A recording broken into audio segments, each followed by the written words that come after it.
Fred Wilkinson, Chief Editor of the National Provisioner. I'm here in Amarillo, Texas for the annual Reciprocal Meat Conference. And while I'm here, I've also had the opportunity to sit down with USDA Food Safety and Inspection Service Administrator, Dr. Justin Ransom. Justin, thank you for joining me today. So USDA has an exciting new effort, the Small Processor Action Plan. To get things started, could you give us kind of an overview of what that plan is?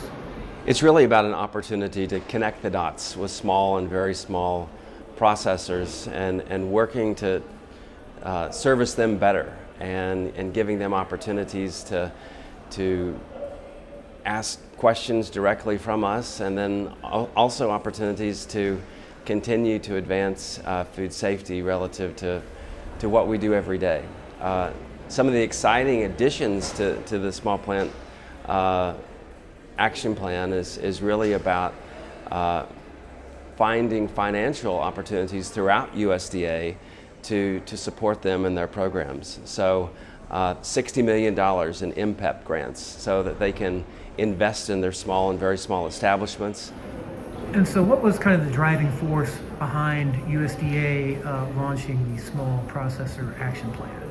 You know, I tell you, it's been interesting. The last 10 years, the government has been trying to find ways to improve service to small and very small establishments. 90% of the federally inspected establishments across the United States are small and very small. And so the thing is while we were offering these opportunities, we really weren't connecting the dots. And last fall, we really pulled a great team of people together, a multi-agency team, of working together to think through how can we serve small and very small processors more effectively.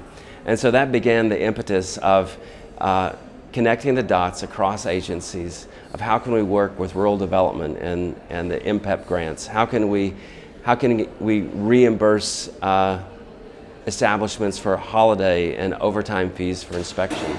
And really, how can we get questions answered in a way that and appeals responded to in a way that really services the small plant community.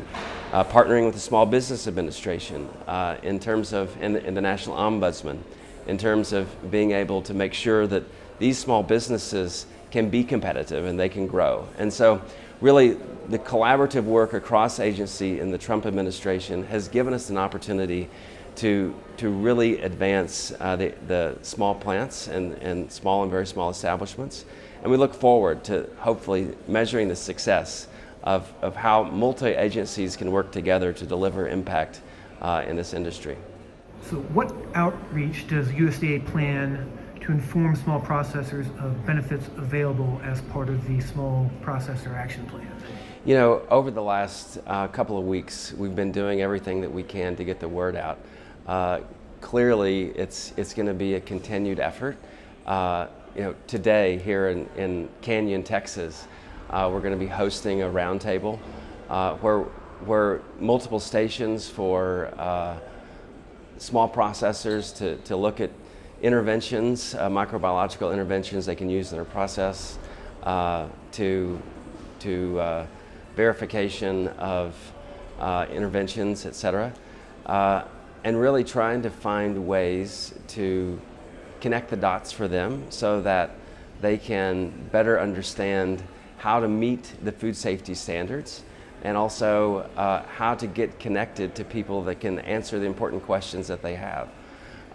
Oftentimes, a federal regulator sounds like a scary thing, and so how do we put a personal touch to it such that they can reach out and connect with the districts more easily than what they could in the past, having greater access to people that can answer the questions that they have.